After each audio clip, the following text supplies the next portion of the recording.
ناسانەکەی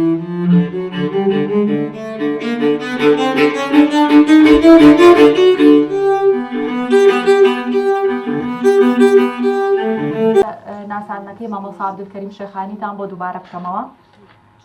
مامۆستا عەبدولکەریم شێخانی خەڵاتی کارۆی بۆ ساڵی 2021 تێبەخشراوە. ساڵی 1953 بۆ 1954 تێبەخشرا و خولی پەروەردەی تەواو کردبوو بۆ بە مامۆستا ئێستا خانەنشینە.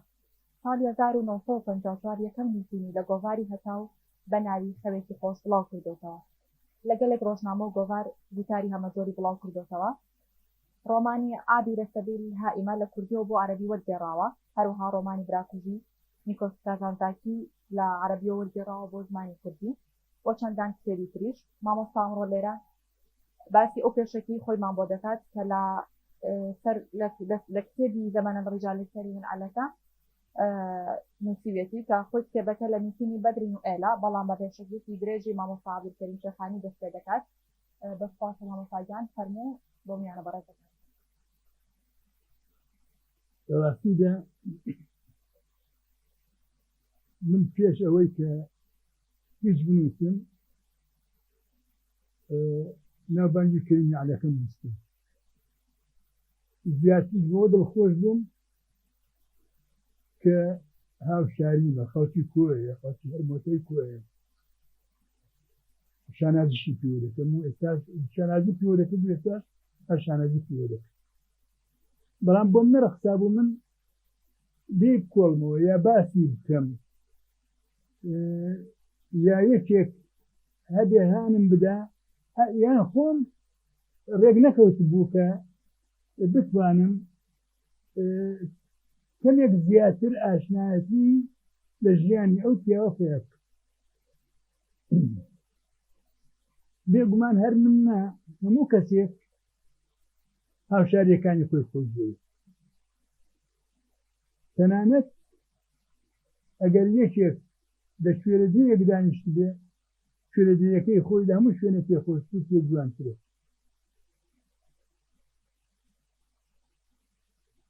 کە هاتمە سلێمانی ساڵی 64 ئەو سەردەمەش ڕەحمەتی قەشە یوسف لێرە بوو، ئاشنایەتیمان پێیا کرد. بەڵام هەر ڕێک نەکەوت من شتێک لەسەر کەریمی عەلیەکە زیاتر بزانم بنووسم. بێگومان ڕەنگە کەم کەس هەبێ شتی لەسەر کەریمی عەلیەکە نووسی بێ. زیاتر هەندێک بابەت هەن دەماودەم دەگوێڕێنەوە و خەڵک لە یەکتر گوێی دەبێ و ئەوەی تۆزێ بایەخی پێبدا لای خۆی لە مێشکی خۆی هەڵی دەگرێت. کاک تەحسین هات پێی گوتی شتێکی وا هەیە ئەگەر یارمەتیمان بدەی و پێشەچێک بۆ ئەو کتێبە بنووس. بەڕاستی زۆرم پێ خۆش بوو. یەکەم کاک تەحسینم خۆش دەوێ کە ئەو تەکلیفەم لێ بکا، ناتوان تەکلیفەکەی ڕەتکەمەوە، ڕوون لێ دەنێ، ئەو ڕوولێنانە ناتوان بەستکەمەوە. دووەم وەکو عەرزم کردم کەریمی عەلیەکە کە بە ئەسڵ کۆییە و لە کۆیەوە هاتوونەتە ئێرە، زیاتر هانی دام حەزی پێ پەیا کردم کە لەسەر شتێک سەر بنووسم. بەڵام دەستم زۆر کرد بوو هانە بۆ چێ بەرم چۆن لە بابەتی ژیانیەوە ڕووداوەکانی ژیانی یا هی خۆی هی باوکی چۆن پێیاکەم. گەڕام لە خەڵکم پرسی، بە تایبەتی ئێمە لە کۆیە ئێوە دەڵێن گاور، ئێمە ئەڵێن دییان، بە مەسیح ئەڵێن دییان. دییانەکانی کۆیە هەر بە تەلەفۆن چونکە قاچی ڕۆیشتوش دوام نییە هەندێ بابەتم پێیا کرد. دوای ئەوە لە ئینتەرنێت گەڕام. لە ئینتەرنێتیش دوای گەڕانێکی زۆر شتێکم لەسەر ژیانی خۆی و باوکی پێیان گرنگ لێرە ئەوەیە چاکە و پیاوەتی و مرۆڤ دۆستی بە پەروەردەی خێزانی زیاتر یان پابەندبوون بە ئاین بە شێوەیەکی ڕاست و دروست و خواناسانە پیا دەبێ نەک بەڕووکەش.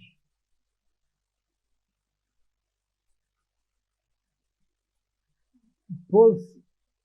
ئەلیاسی باوکی کە لە کۆیە بووە پیاوێکی توانای هەبووە لە ڕووی داراییەوە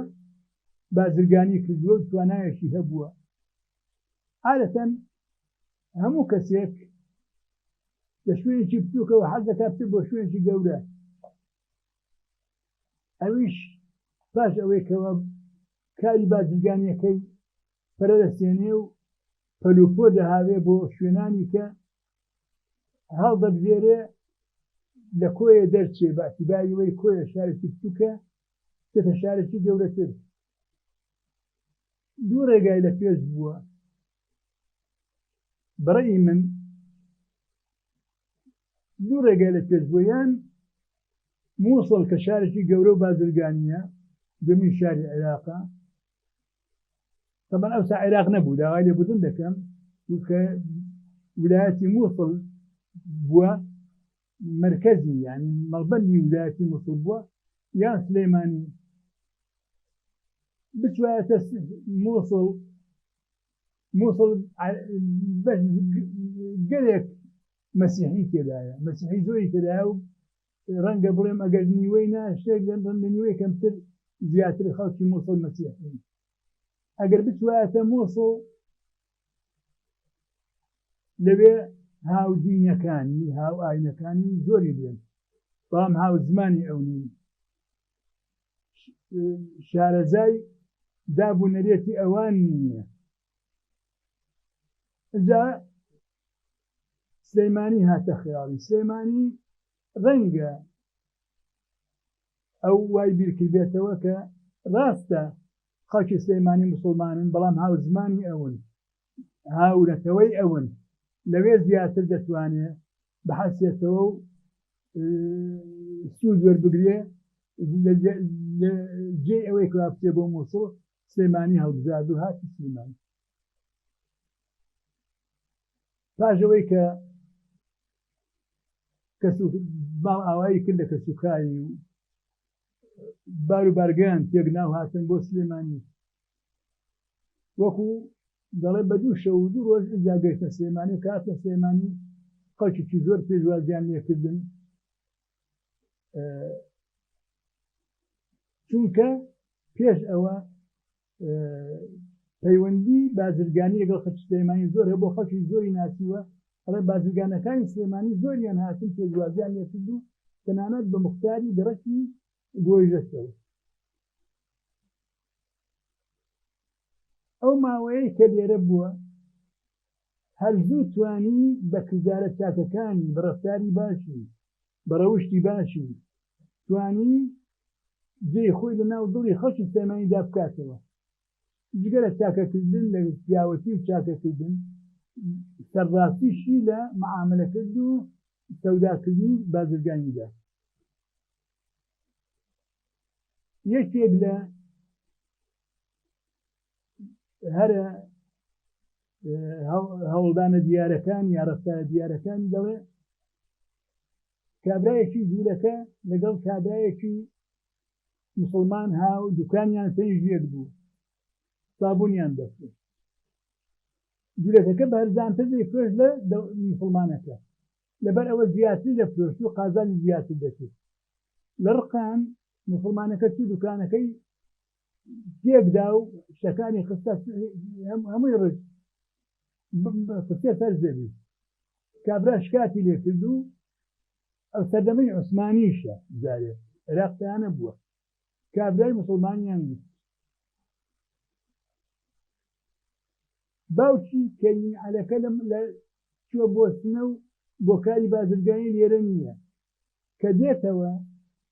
خاتمردێنی خێزانی پێی دەڵێ شتێکی ئاوا هەیە دانانیشی ئیسراحەت ناکە تارەتێ کابرای جوولەکە دەدۆزێتەوە و دەڵێ پارە کابرای جوولەکە داوای قەرەبوو دەکە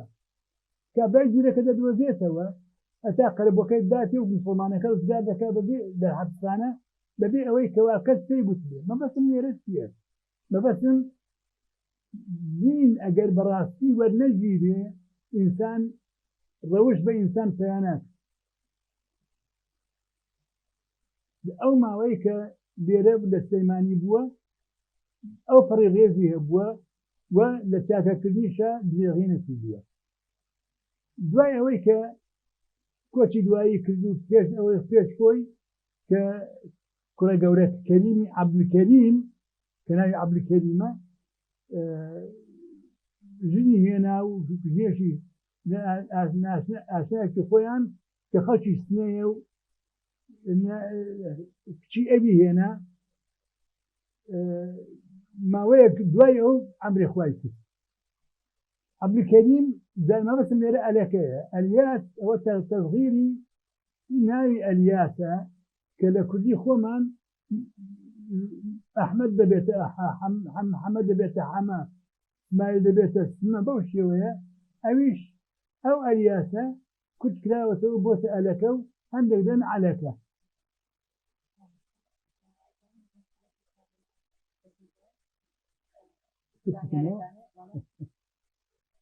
کەریمی عەلەکە دوای باوکی جێگای باوکی گرتەوە وەکو دەڵێ باستی ڕۆوە بوو کە جێی باوکی گرتەوە ئەویش لە کاری چاکە درێغی نەکرد ئەوەندەی توانی ئەوەندەی بۆی کرا بێجا هیچ لەلایەنی داراییەوە یارمەتی خەڵکی داوە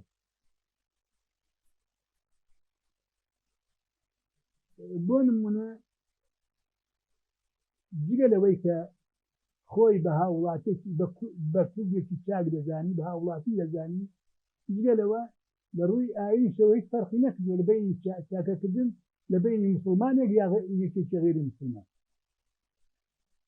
باشترین نمونەش ئەوەیە کە لە کاتی جەنگی یەکەمی جیهانی کە قاچوقڕی و برسەتی پیا بوو هەندێک بازرگانی خەڵکی سلەیمانی گەنم و دانەوێڵەیان کڕیوە و بە گران فرۆشتوویەتیانەوە کەچی ئەو چووە دانەوێڵەی زۆری کڕیوە و زۆر بە هەرزان فرۆشتوویەتەوە و جگە لەوە چەند ئاشێکی ناوەتەوە ئاشی لین کردووە کە ئەو گەنمە بەهاڕن و ئاردەکە بە خۆڕایی یا بە پارەیەکی کەم ئەوانەی کە تۆزێک دەسەڵاتیان بێ پارەیەکی کەم پێی فرۆشتون و یارمەتی خەڵکی داوە جگە لەوەش ئێواران مەنزەڵی گەورەی خستووەتە سەر ئاگر و خواردنی دروست کردووە ئەوەی هات بێ خواردنی داوەتێ و لەو قاچوقڕی برسێتە خەڵکی ڕزگار کردووە لە هەمووشی گرنگتر جارێکیان کە دەبیستێ هەندێ مزگەوتی سلەیمانی بێ ئاون کارێزی هەیە کارێزەکەی سەرخان کردووە بە ئاودانی وزاری خۆی بەڵام واز لەوە دێنێ کارێزەکە فەرمان دەکات کە جۆگەڕا بکێشن ئاوی ئەو کارێزە بەس بۆ مزگەوتەکان بۆ مزگەوتەکان بێ ئاو نەبن ئەوەی ئەو کردوویەتی لە سلەیمانی خۆ لە سلەیمانی بازرگاری ڕەنگە لەو دەوڵەت پێشترا بوو بێ هەندێک چارنەگە حەجیشیان کرد بێ بەڵام هیچ کەسێ هیچیان ئەوە کەریمی عەلەکە ئەوە ناوی هەیە و خەڵک باسی دەکا بەڵام ئەوانەی تر کە بازرگانی گەورەش بوون و حاجیش بوون ئەتا نە من نە ئێوە کەسە نەویان نازانی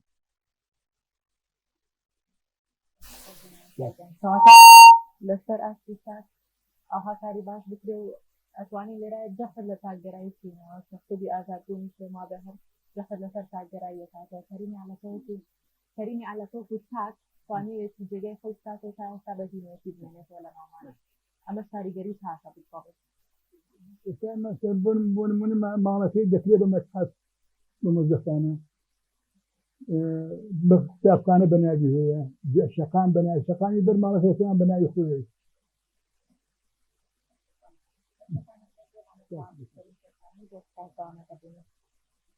ئەسمە لای بەڕێز دکتۆر عەبدولواحید ئیدریس بەڕێزیان ساڵی 2008 ماستەری لە ئەدەبی کوردی وەرگرتووە 2007 دکتۆرای لە ئەدەبینەی کوردی هێناوە هەروەها خاوەنی حەوت کتێبی چاپکراوە و ئێستا مامۆستایە لە پاساوکی پەروەردە لە زانکۆی تۆیە بەڕێز دکتۆر عەبدولواحید جەنابەت ئەمڕۆ لەسەر کتێبی خالید دلێر وەک باوەڕێکی نەگۆڕ قسەمان بۆ دەکەیت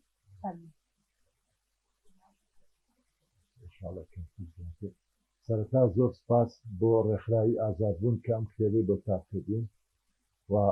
هەر ئەم ڕۆژ پیرۆزبایان لێ دەکەین کە ساڵیادی دامەزراندنیانە بەڵام بۆ من شتێکی تریشە لەبەرەوەی ئەمڕۆ کە قسە لەسەر ئەم کتێبە دەکەین ئەمڕۆ دەیەمین ساڵیادی دوا ماڵئاوی مامۆستا خالید دلێرە 16/12 2011 کۆتیگایی کردووە دیارە ئەم کتێبەی من لە بنەمادا نامەیەکی ئەکادیمی دکتۆرایە بەڵام کە کردومە بە کتێب دەستکاریم کردو هەم ئەیمانەکەیشم گۆڕیوە لەبەرەوەی ویستم زیاتر خزمەتی مامۆستا خالید دلێر بکەم کە ئەو چەند کەسایەتێک بۆ لە ناو یەک کەسایەتیدا خالید دلێر شاعیر بوو نووسەر بوو هونەرمەند بوو و تێکۆشەر بوو دیارە لەسەر هەموو ئەوانە قسەمان کردووە لەوانەیە قسەکردن لەسەر خالید دلێر لەسەر هەموو ئەو بوارانە چەند نامەیەکی تریشی قسەی لەسەر بکرێتن هێشتا هەرکەمە ئەم کتێبە چوار بەشە یەکەمیان ژیان و بەسەرهاتی خالید دلێر خالید دلێر دیارە لە 1933 لە گەڕەکی بەفریقەندی لە باوکێکی کۆیی دایکێکی قەڵاتزەیی لە دایک بووە هەر لە سەرەتاوە کاریگەری باوکی لەسەر بووە کە لە ڕووی هونەریەوە باوکی دەنگی خۆش بوو و دایمەن شەوانی زستان شەوچەرە و مەجلیسی دەرم کردووە ئەمە کاری لێ کردووە لە منداڵیەوە کە خالید دلێر بەرەو گۆرانی بڕواتە و لە بواری ئەدەبیشدا دیارە هەر کاریگەری بنەماڵەکەی لەسەر بووە کە قۆناغەکانی خوێنی بە هەر حاڵێک بوو لەگەر کێشە کۆمەڵایەتیەکانی ڕوبەڕووی بۆتەوە بەڵام ئەو بەردەوام بۆ لە خوێندن لە ساڵی 53 چۆتە بەغدا هەر بە دوای خوێندندا دوای ئەوەی کە لەسەر کاری سیاسی لە کۆیە گیرا و ئازاد کراوە دواتر لە بەغدا هێندە نەماوەتەوە چۆتە کەرکووک دەتوانین بڵێن خالید دلێر لە کەرکووک بوو بە ئەو خالید دلێری ئێستا ئێمە قسەی لەسەر بکەین چ لە ڕووی هونەری چ لە ڕووی ئەدەبی لەوێ دەچێت دوای چەند کارێک لە شەریکەی نەوتدا دەمەزرێتن و بەردەوام دەبێت لە خوێندن واز لە خوێندن نایێنێتن و لە کارە ئەدەبی هونەریەکانیش لێوە زیاتر گەشە دەکاتن لە ساڵی 1957 یەکەم نامیرکەی چاپ دەکاتن دواتر نامیرکەی دومی کە کوتەچیرۆکە خلەو بلا و نامیرکەی سێمی کەوای نەکرای کە ئەوانە کوتەچیرۆکن بۆ ئەو سەردەم کاریگەری خۆی هەبووە ئەمە لە ڕووی ئەدەبیەوە جگە لەوەی شەعریش دەنووسێتە و هەر لە ساڵی 58 لە کاتی ئەوەی مۆڵەتی ساڵانەکەی دەچێتن لە ئێزگەی بەغدا بەشی کوردی چەند گۆرانی تۆمار دەکات کە سەرەتای گۆرانی گوتنی بووە خالید دلێر لە بەشی دومی کتێبەکەمدا باز لە بەرهەم و داهێنانی ئەدەبی دەکەم وەکو گوتم ئەم پیاوە چەند بەهرەیەکی بۆ لە بەهرە ئەدەبیەکەی هەم چیرۆکنووس بووە هەم شاعیر بووە هەم نووسەرێکی ڕەخنەگەر بووە لە بواری شعردا دوو کتێبی هەیە ئاگر و گۆڵ لە ساڵی 1969 چاپ کراوە و لە ساڵی 1970 کتێبی دومی بەرە و لوتکەی ئاوات چاپ کردووە و چەند چیرۆکێکی تریشی هەیە یەک لەوانە دەریا شەڵسوونی هەیە کە لە ساڵی 1970 چاپ کردووە لە بەشی سێمدا باس عنوانەکەی بەناوی ئایدیا و بیری ڕەخنەیی وەکو گوتم ئەو جگەلەوەی شاعیر و چیرۆکنووس و هونەرمەند نووسەرێکی ڕەخنەگریش بووە چەند کتێبێکی لەم بوارەدا یەکەمیان ستەمکردن لە حاجی قادر تاوانە دیارە ئەم کتێبەی وەڵامێکە بۆ نووسەری گەورە مەسعود محەممەد کە لە سێ بەرەجا لەسەر حاجی قادر قسەی کردووە ئەمە وەڵامێکە و لە ناو کتێبەکە ئێمەش قسەی خۆمان کردووە وە قسەی خالید دلێری باس کراوە لە بەشی چوارەمی کتێبەکەمدا خالید دلێر باوەڕێکی نەگۆڕ باسم لەو سرود و گۆرانیانە کردووە کە خالید دلێر دایناون ڕاستە بەرهەمەکانی خالید دلێر کەمن بە سرود و گۆرانیەکانی 29 سرود و گۆرانیە 13 سرودی هەیە لەگەر 16 گۆرانی بەڵام هەمووی شاکارن جگە لەوەی بەشێکی خۆی دایناون ئەوانی تری داوەتە بەو هونەرمەندە دەنگ خۆشانەیە کە خۆی مەبەستی بووە ینی بتوانە شعر و ئاوازەکە حەق خۆی بدەنێ کە یەک لەوانە عەباس محەممەدە وەک کەتەی خۆی خەڵات کە دوو گۆرانی تۆ دەتوانین بڵێ ئەو گۆرانیانە گۆرانی سیاسی لە ئەی قمری لە ساڵی 57 دایناوە بەڵام دواتر لە هەفتاکان دووبارە تۆماری کردوەوە بە دەنجی کچەکەی و گۆرانی بەهارە هەر بە دەنجی خەڵات تۆمار کراوە و چەند گۆرانی بێژتر ئاواز و گۆرانی سرودەکانی خالدیێریان وتێتەوە وەکو ناسر ڕەزازی چەندانی تر و یەک لەو سرودانەی کە دەتوانین بڵێن یەکەمین سرودە بۆ پێشمەرگە وتراوە خالیدێر لە زیندان دایناوە لە ساڵی 61 کە دوای ئەوەی پێی دەوتر شۆڕشی ئەیلول و ئەو وەکو کادیرێکی پارتی لە کەرکوک دەگیرێ لە سزمدا کە ئەوان دەیانەوێت مساومەی پێ بکەن و سازش بکە لەسەر بیر و باوەڕەکەی و چەندان ڕەفتاری نابەجێ لەگەڵ دەکەن بەڵام ئەو لەسەر بیر و باوەڕەکەی بەرداوام دەبێت لەناو ئەو ژوورە ئینفرادیە تاکە کەسێدا سرودی پێشمەرگەین بە هەڵمەتین پاڵەوانی میلەتین دادەنێت و هەم شعرەکەی و هەم ئاوازەکەی و چەندان سرودی تری دانا وەک نەورۆزی دووروڵات کە لە ساڵی 1965 دا هەمەدان دایناوە و بە دەنجی هونەرمەندی نەبەر عوسمان عەلی تۆمار کرا و چەندان هونەرمەندی تریش وتیانەوە و گۆرانیەکانیشی بەشێکی عەباس محەممەدی هونەرمەند لە تیپی مۆسیقای سلێمانی تۆماری کردووە ئەم پیاوە ئەم کەسایەتیەکە ئەوەندە بەهرەی هەبووە بەداخەوە تا لە ژیاندا بوو لەبەر بیر و باوەڕەکەی لەبەر ئەوەی سازشی نەدەکرد لەگەر کەس هیچی لەسەر نەنووسراوە بەخۆتان دەزانن لە وڵاتی ئێمەدا ینی زۆر جار نووسینیش دەستەواییە لەسەر کەسێک دەنووسرێتن کە بتوانن ئیستفادە بەڵام ئەم پیاوە سازشی لەسەر بیر و باوەڕەکەی نەدەکرد بۆیە لە ساڵی هەفتاوە وازی لە پارتایەتی هینا زیاتر خزمەتی کوردایەتیەکەی دەکرد بە قەڵەمەکەی بە هونەرەکەی دواتر لە نۆتیەکیش دوای ئەوەی ڕاپەڕین وەکو کەسایەتێکی چەپ نەچۆ ناهووس ئزبێک بەس وەکو خۆی وەکو خالیدێر کە باسەکانی ئەمڕۆ لەسەر تاک بوو خالیدێر وەکو تاچێت ڕۆڵی بەرچاوی دیتووە لە ناو کۆمەڵی کوردەواری بەو بەهرانەی هەی بووە بەو فکری هەی بووە بەو بیر و باوەڕی هەی بووە کە کاری بۆ کردووە من سپاسان دەکەم بۆ جێگەستنتان هەیە هیوادارم هەمووتان بەرتان بکەوێت و بتوانێت زیاتر سودی بێت زۆر سپاس بۆ دکتۆر عەبدولواحید الدین بەڕای دکتۆر کارزان ئەمڕۆ دکتۆر کارزان سێ میوانی ئێمە بێتی کۆتا میوانیشمانە دکتۆر کارزان محمود ساڵی 1970 لە شاری سلێمانی لەدایک بووە ساڵی 2007 بڕوانامەی دکتۆرای لە زانکۆی تاران بەدەستهێناوە سپۆری یاسای ڕاگەیاندنە و ئێستا مامۆستای زانکۆیە لە زانکۆی پۆلەتەکنیکی سلێمانی ئامادەکردنی بەرهەمێکی دێرین میلۆدیە کوردیەکان بەڕێستانن هەم کتێبەکە بناسێنن بە میوانەکان هەر شتێکی ترشان هەیە لەسەر کتێبەکە زۆر سپاسانەکەم بەتایبەت کە تا ئێستا تەحەمووتان کردو لەگەڵمان نەماونێتەوە بەڕاستیدا قیام لە دێرە شیعرێکدا دەڵێ تاکو دەفەرمێ هەر مرۆڤە و لەسەرێکەوە خوا داوە کاتێک ئەم دێڕە بگشتێنین بۆ ژیانی کورد دەبینی کورد سەرڕای ئەم هەموو غەدرە جیۆپۆلیتیکەی لێکراوە سەرڕای ئەم هەموو غەدرەی نەتەوە سەردەستەکان لە ئێمەی کردووە خۆشبەختانە ئەتوانین بڵێن لەسەرێکەوە خوا پێدانی ئەویش ئەوەیە لە برێ وەکو زۆربەی میلەتانی تر لەژێر ئەم هەموو جەور و سەما لە ناوچین یاخود ڕقێکمانتیا بەرهەم بێ ئێمە چین نەتەوەکانی تر چۆسەینەوە ئەبینی ئەم هەموو زۆر زۆرە بۆ بە ئیلهامی شعر و هونەر لە ناومانە هیچ خێزانێکی کورد نییە دایکەکەی بە لایلایە مناڵەکەی نەلاوێنێتەوە یا پیاوەکە کاتێکە چێ بۆ کار و کاسبی بەتابەت لە گوندەکانی کوردستانە بەلاوکو حەیران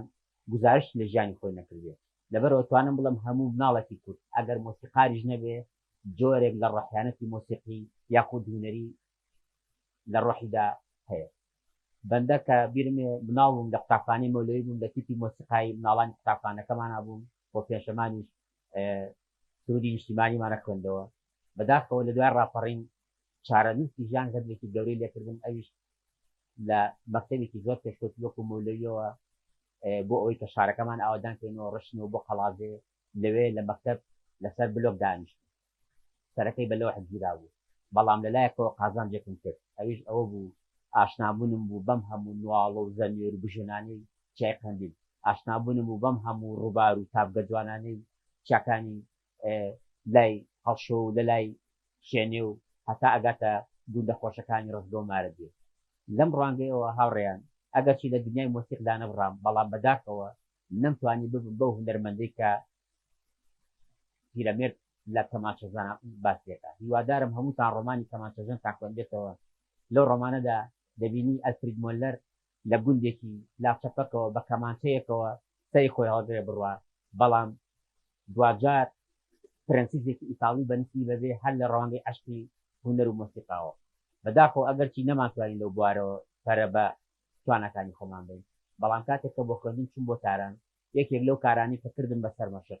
ماڵم ناو کتێبخانەکانی تارانە بوو هەرزوو کتێبفرۆشەکانم ئاگادار کردەوە تکایە هەر شتێکتان دەربارەی کورد دەستکەوت ئەوە بۆ کۆپی بکەن و من کڕارێکی باشانم لەو ڕوانگەیەوە نزیکەی 9 ملیۆن بەڵگەنامە لە فەرشۆشەکانی کورد کۆ کردەوە پاشان سەفەرنامەیەکی زۆر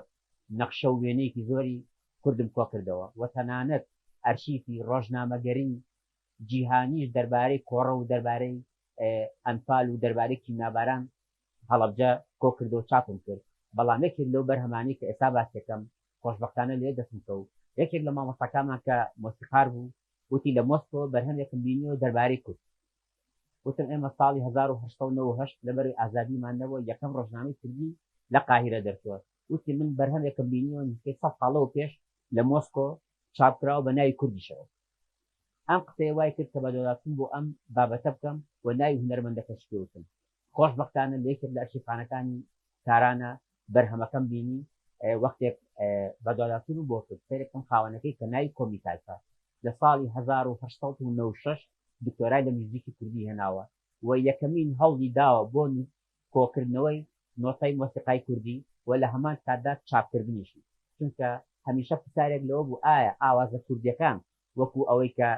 دەوترێ یاخود لەش ڕوانگەی هونەرەوە دەردەبڕێ شایستەی نووسینەوەی بە شێوازێکی ئەکادیمی یاخودمە خۆشبەختانە کۆمیتاز لە ساڵی 1993 بۆ یەکەمین جار یەکەم بەرهەمی مۆسیقای کوردی چاپ دەکات هەر بە ناوی میلۆدی کوردی چاپی دەکات و ئاوازەکانیشی هەمووی ئاوازی کوردین یەکەمین ئاوازی ناوی قەندیلی ڕەشپۆشە ئاوازی مەموزینی تایە و ئاوازی داستانگۆڤداریە کوردەکانی تریشی تایە دوای ئەوەی کە ئەم بەرهەمەم هێنایەوە بۆ ئەوی کە ئامادەکەین بۆ چاپ مامۆستا سەڵاح ڕەوسی هونەرمەند پێشەکێکی جوانی بۆ نووسی و یەکێک لەو پرسیارانەی کە ئاراستە کرا ئایا ئەم ئاوازانە بە شێوازێک نووسراونەتەوە کە شایستەی ژەنین بن خۆشبەختانە مامۆستا عادل لە پەیمانگای هونەرە جوانەکان هەموو ئاوازەکانی ژەنیەوە وەڵ لە هەمان کاتدا مامۆستا ئەنوە قەرداخی سەرنجێکی هەبوو وتی بۆ ئەوەی کە ئەم ئاوازانە ڕۆحێتێکی کوردانی جوانی تابێت پێویستە بە هەمان ئەو ئامێرە کلاسیکێ سەرەتایانەی سەدەکانی ناوەڕاستی کورد بژەندرێ عەزەت بکرێت بۆ ئەوەی کە ڕۆحێتێکی کوردانەی جوان بەرهەم بێنێ و زۆر سپاسە کە بۆ ئادەبوونتان هەرتە خۆم سۆڕین تاوانی بڵاوکردنەوەیە بەڵام وەکو ئەشتێک بۆ سەردەمی مناڵی کە مۆسیقار بووم و حەز و خودایەکی زۆرم بۆ میوزیکە بوو ئەم بەرهەمەم چاپ کردەوە و زۆر سپاسی ڕێکخراوی ئازادبوون و کاک تەحسین قادری یەکەم کە ئەرکی لە چاپدانیان گرتاستۆ زۆر سپاس بۆ ئامادەبوونی ئێوە خۆشویست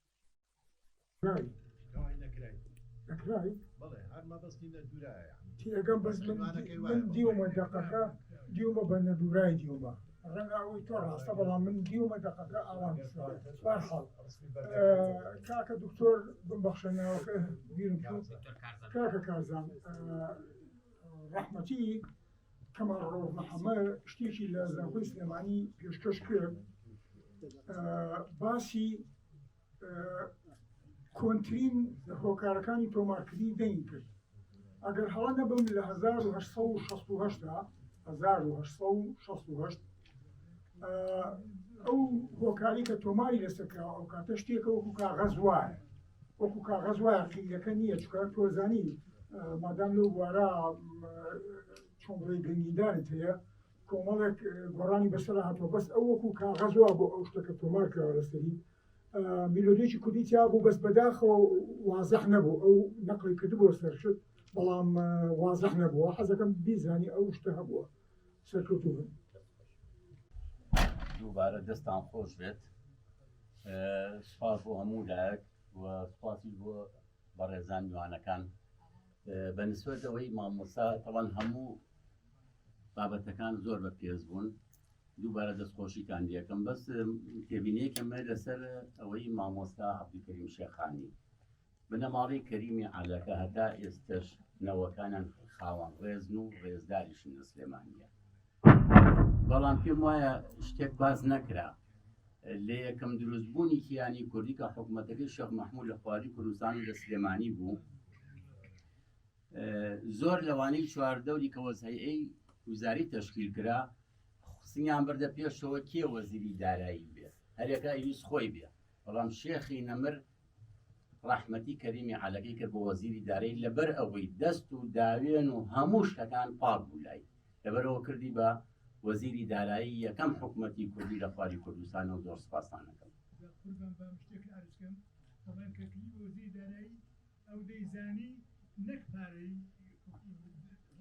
بەڵێ قوربان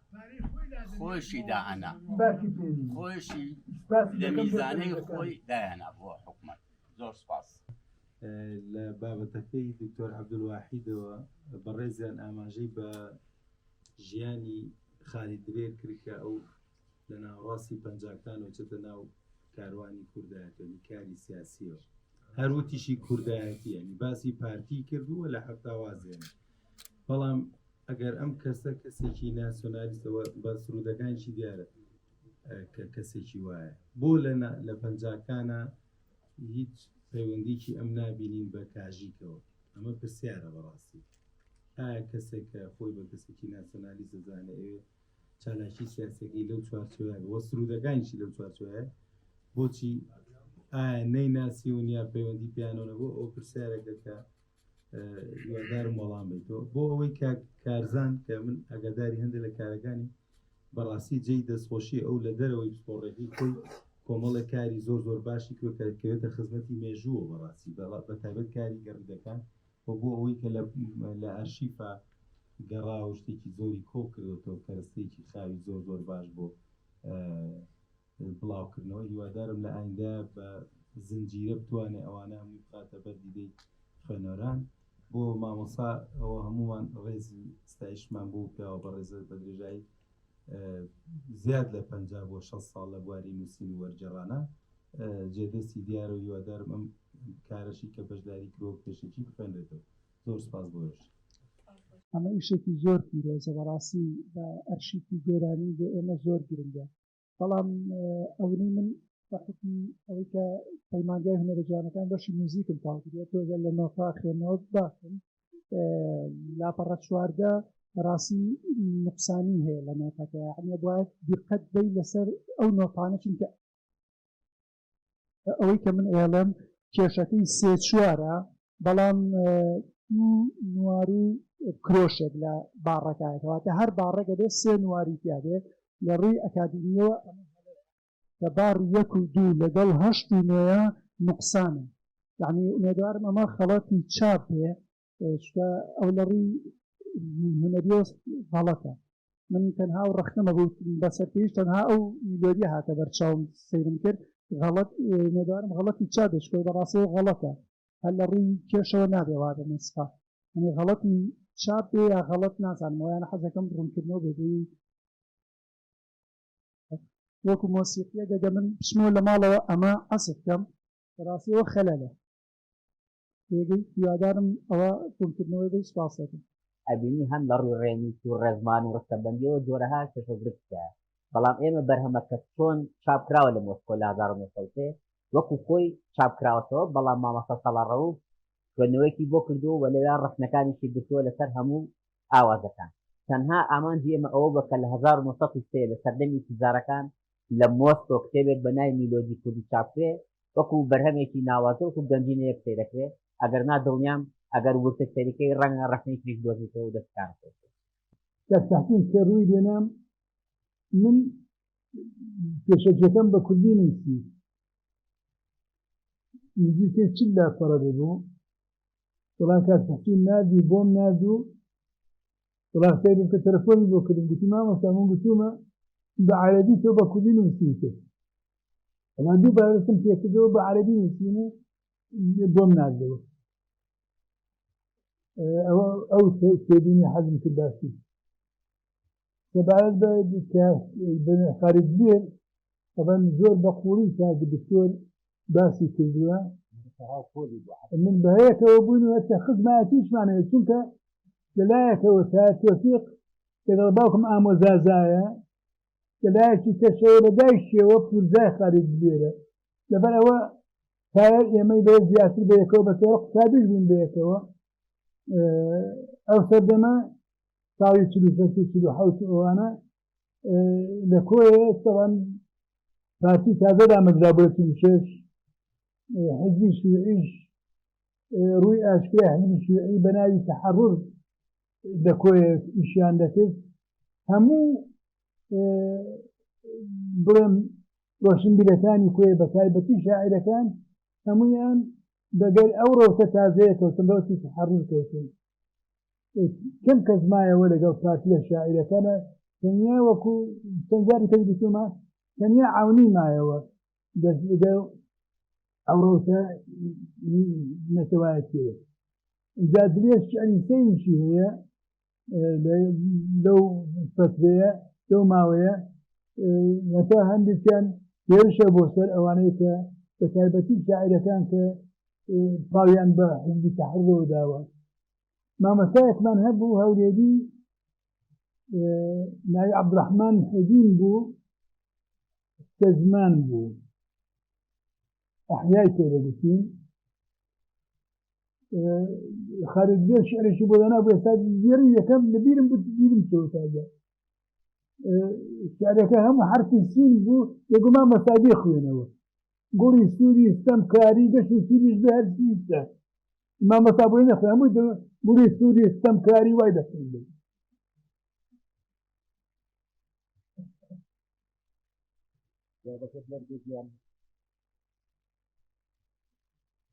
ئەوە تەبعاً مامۆستا وەکو هاوکۆر و هاوتەمەنی زانیاریەکانی هەمووی ئەوەیە بەڵام ئەوەی من کە بەدڵ داچینم کردووە وەکو ئەو گوتی ئەو پارتی بووە لە حەوتەوە هاوکۆری بەڕێزمان جەلال بووە کە پێکەوەش یەکێتی قوتابیان کە دواتر ئەو یەکێتی قوتابیانەی دروست بوو بناغەکەی لەوێەوە بوو کۆمەڵەیەکی خوێندکارانیان دروست کردووە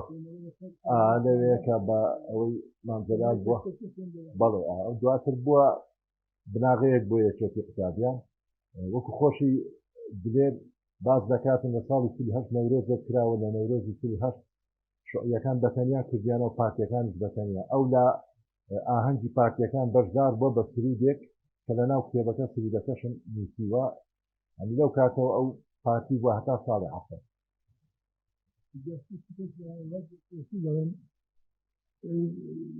هەموو جار دەهاتە لەوێ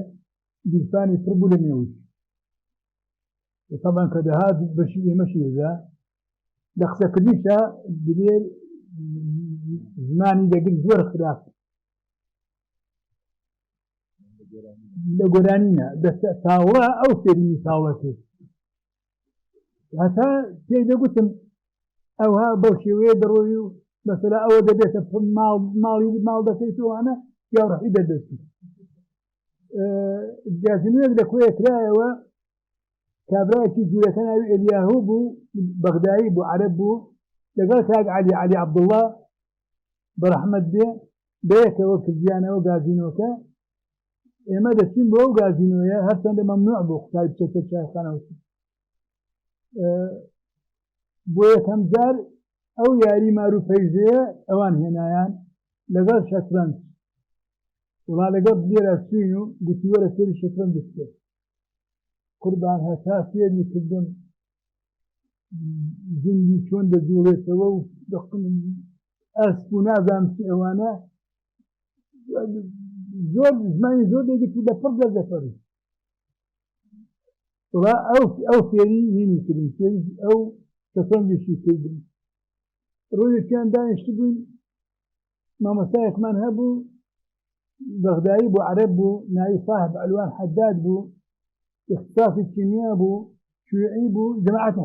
جەماعەتی عەلی شەریف بوو حزبی شیعەت دووری خستبووە بۆ کۆیە وڵا ئێمە دانیشت بووین من و مام جەلال و دلێر هەموو لە چاخانەکە دانیشتین یاریشمان دەکرد کە ئاغاز وڵا ئەوان دەمانزانی مامۆستا صاحب هات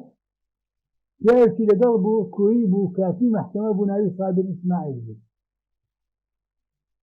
وڵا بەیەکەوە هاتن گوتی شوف ئوستاز طلابك بالغازينة وهذا قلت ما يخالف الديمقراطية بالتطبيق ولا بالديمقراطية ترجع مام بەڕێزانێ هیچ پرسیارێکتان ماوە؟ دەستان خۆش بێت سەرنجەکانیە فەرمووی.